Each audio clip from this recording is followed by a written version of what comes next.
Aldelia Community Response Team is named after my mom. My mom instilled the need to help our community. She always would actually take our things and send them to El Salvador. Aldelia Community started to help with food insecurity in Prince George's County and Montgomery County.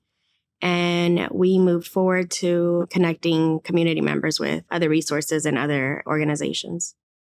Aldelia Community didn't originate as a program. Myself and my siblings worked at a clinic. One of our patients was actually on the news talking about the impact that COVID had on her. So it did start as just my family helping one other family. And then by word of mouth, it just grew into the organization that it is now.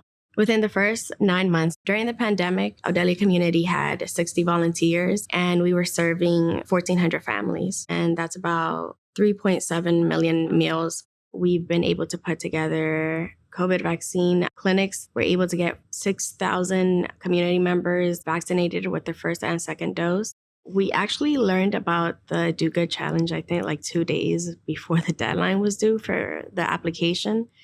And we just quickly tried to put everything together, all the information that we had. We honestly didn't think we were going to get picked. Winning the Audience Choice Award was, I think, more exciting than winning the challenge because it just showed that we were making an impact and the community was involved in our success.